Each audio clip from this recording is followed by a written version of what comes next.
In this video lecture, we will discuss about ionization energy और इसके quiz के बारे में जानने की कोशिश करेंगे जो कि 1.4 रेफरेंस दिया हुआ है according to your 11th class book. तो क्या है कि explain with the reason following affect about the ionisation energy. तो first ionisation energy of the boron is lesser then beryllium. देखें इसका आंसर ये है कि जो फर्स्ट आयोनाइजेशन एनर्जी है बोरॉन की वो कम होती है एज कम्पेयर टू बेरिलियम। हम इसके इलेक्ट्रॉनिक कॉन्फ़िगरेशन को सबसे पहले चेक कर लेते हैं। यानी जो हमारे पास बोरान है इसका एटॉमिक नंबर 5, यानी इसके इलेक्ट्रॉनिक कॉन्फ़िगरेशन 1s2 2s2 और 2p1। यानी p ऑर्बिटल हमारे पास पार्शली फील्ड है, यानी सेमी फील्ड है, 2 है, इसमें एक इलेक्ट्रॉन है। अब हम बेरिलियम की तरफ आ जाते हैं जिसका एटॉमिक नंबर 4, यानी इसकी इलेक्ट्रॉनिक कॉन्फ़िगरेशन देखते हैं तो 1s2 और 2s2, यानी इसका s ऑर्बिटल कंप्लीट है, p तक ही गया है। तो इलेक्ट्रॉनिक आयोनाइजेशन एनर्जी देखते हैं तो बेरिलियम की जो है वो ग्रेटर होती है as compare to the boron.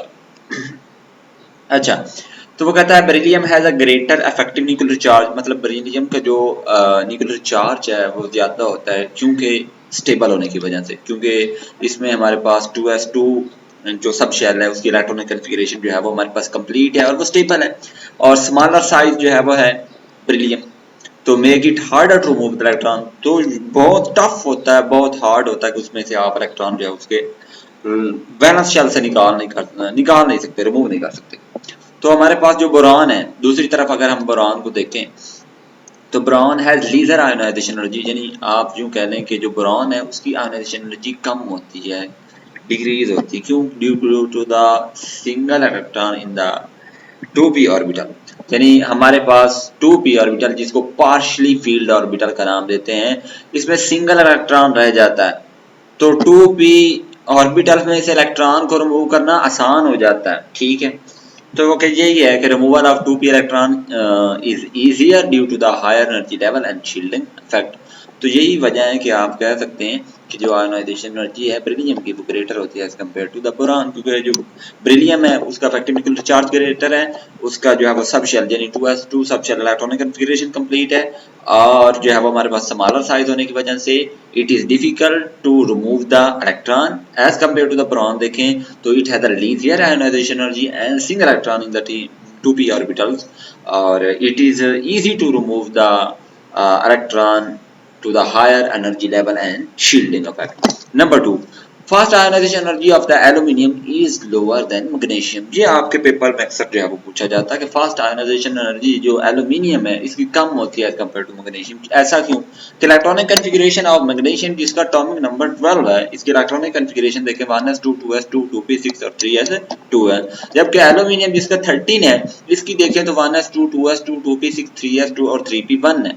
यानी इसके जो p ऑर्बिटल है उसमें जो है वो p ऑर्बिटल उसका पार्शली फील्ड है, इसी वजह से ionisation energy of aluminium is less than magnesium. Ionisation energy जो एल्यूमिनियम की है वो कम होती है as compare to the magnesium. वजह क्या है कि मैग्नीशियम एक हमारे पास जो है वो क्या होता है, एक स्टेबल, यानी इसकी 3s2 जो है वो हमारे पास सब शेल जो है उसकी इलेक्ट्रॉनिक कॉन्फ़िगरेशन जो है वो स्टेबल है। Make it harder to remove the electron, जिस तरह से हमने, अगर आपको याद हो पहला अभी जो क्वेश्चन अभी हमने देखा है तो उसमें भी जो है वो 3s2 सब शेल की इलेक्ट्रॉनिक कॉन्फ़िगरेशन स्टेबल है, तो वो it is harder to remove the electron, electron को जो है रिमूव करना बड़ा मुश्किल हो जाता है। ठीक है स्टूडेंट। अच्छा, हम जो है वो डिस्कस कर रहे थे student, ionization energy of the aluminium is less than magnesium, क्योंकि मैग्नीशियम एक स्टेबल एलिमेंट है, क्योंकि इसका सब शेल 3s2 की इलेक्ट्रॉनिक कॉन्फ़िगरेशन जो है वो हमारे पास कंप्लीट हो जाती है। Make it harder to remove the electron, तो मुश्किल हो जाता है कि इसके वैलेंस शेल में से इलेक्ट्रॉन को निकालना।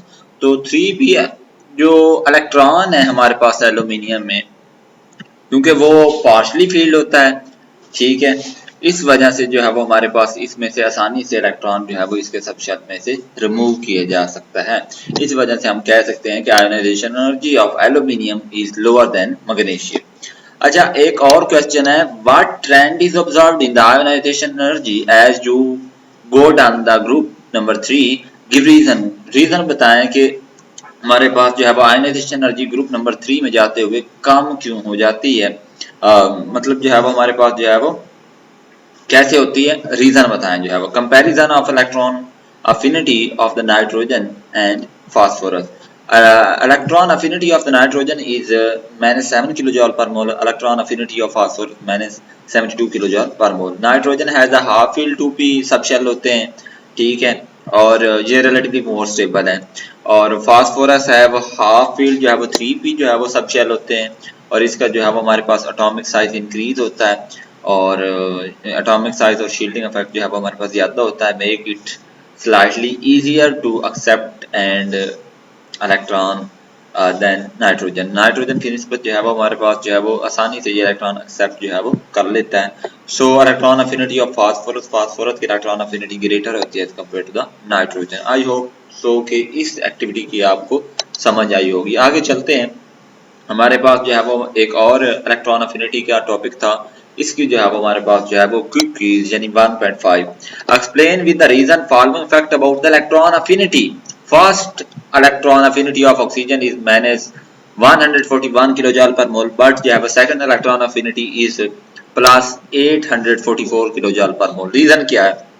तो जो इलेक्ट्रोनेगेटिव एलिमेंट हैं वो एनर्जी रिलीज करते हैं जब हमारे पास फर्स्ट एलिमेंट को उसमें जो है वो ऐड करते हैं एटम में। When we add first electron in atom, तो इलेक्ट्रोनेगेटिव जो एलिमेंट होते हैं वो क्या करते हैं, एनर्जी रिलीज करते हैं। बट व्हेन सेकंड इलेक्ट्रॉन जब आप उसमें ऐड करेंगे उसी एटम में, सेम एटम में, तो वो यूनि नेगेटिव आयन बन जाता है, यानी अनकमिंग इलेक्ट्रॉन रिपेल करता है ऑलरेडी प्रेजेंट जो है वो आयन को उस एटम में।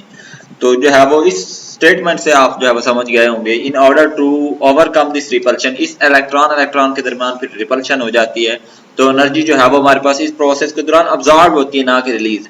तो formation of die negative ion जो है वो बन जाता है, और ये एक एंडोथर्मिक प्रोसेस यानी जिसमें एनर्जी अब्सॉर्ब होती है, और इसकी इलेक्ट्रॉन अफिनिटी की वैल्यू जो है वो हमारे पास पॉजिटिव साइन से इंडिकेट करते हैं। ये एक ऑक्सीजन एटम है, जब इसमें हम इलेक्ट्रॉन ऐड करते हैं तो यूनिट नेगेटिव बन जाता है, यानी ऑक्सीजन -1, और इसकी इलेक्ट्रॉन अफिनिटी की वैल्यू -41 किलोजूल, यानी इतनी एनर्जी रिलीज होती है।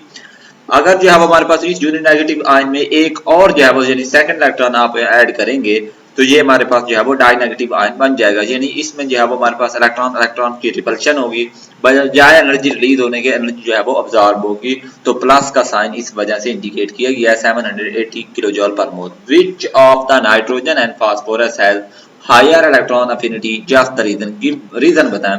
तो इलेक्ट्रॉन अफिनिटीज बहुत नाइट्रोजन और फास्फोरस की कम होती है, और इसकी वैल्यू -7 किलोजूल पर मोल है, और इसकी इलेक्ट्रॉन अफिनिटी 0 है। एंड जो है वो हमारे पास आगे जो है वो फास्फोरस की देखें तो 72 किलोजूल पर मोल है। Phosphorus has more negative electron affinity, and जो है वो दूसरे अल्फाज में देखें तो ग्रेटर जो है tendency to accept the electron. तो आई होप कि इसके क्वेश्चन की भी आपको समझ आई होगी। बाकी रहेगा दो सी एंड डी के fluorine has lower electron affinity than chlorine, और इसका एटॉमिक साइज जो है वो स्मॉलर होता है। एक्सप्लेन व्हाई, क्यों electron affinity of fluorine is greater than chlorine. इसकी -322 किलोजूल पर मोल है, इसकी -349 किलोजूल पर मोल है। रीजन ये है कि फ्लोरीन जो है वो हमारे पास अनएक्सपेक्टेडली इसकी इलेक्ट्रॉन अफिनिटी की वैल्यू कम होती है एज कम्पेयर टू द जो है वो हमारे पास क्लोरीन, क्योंकि जो है वो हमारे पास फ्लोरीन का साइज जो है वो हमारे पास जो है वो ड्यू टू स्मॉल साइज होता है, इसका इलेक्ट्रॉनिक क्लाउड जो है वो थिक होता है, ठीक है, यानी मोटा होता है, साइज कम होता है, तो शील्डिंग ज्यादा होती है। तो addition of extra electron produce high electron density which increase the strong electron electron repulsion होती है। ये जो रिपल्सिव फोर्स होती है हमारे पास इलेक्ट्रॉन इलेक्ट्रॉन के रिपल्शन के दौरान, ये इसकी वजह से हमारे पास रिजल्ट क्या निकलता है, लो इलेक्ट्रॉन अफिनिटी की वैल्यू कम हो जाती है। मतलब फ्लोरीन जो है वो हमारे पास इसकी इलेक्ट्रॉन अफिनिटी की वैल्यू कम होती है एज कम्पेयर टू क्लोरीन, क्योंकि इसका साइज जो है छोटा होता है, थिक इलेक्ट्रॉनिक क्लाउड होता है। जब आप एडिशन ऑफ एक्स्ट्रा इलेक्ट्रॉन करते हैं तो इसकी डेंसिटी बढ़ जाती है, स्ट्रॉन्गर इलेक्ट्रॉन इलेक्ट्रॉन रिपल्शन होती है, ये रिपल्सिव फोर्स यानी इलेक्ट्रॉन इलेक्ट्रॉन की इससे जो है वो लो इलेक्ट्रॉन अफिनिटी हो जाती है, ये रीजन है। Why noble gases in group number 18 have positive fast electron affinity is explained in the terms of the electronic configuration। तो noble gases have positive electron affinity होती है, क्योंकि इनके outer most shell completely filled होते हैं NS22 S22 P6 extra electron जो है वो हमारे पास force into the high energy level यानी new shell which is unfavourable, मतलब जब एक्स्ट्रा इलेक्ट्रॉन करना इनके हायर एनर्जी लेवल में यानी नोबल गैसेज में तो ये कोई फेवरेबल नहीं होता, अनफेवरेबल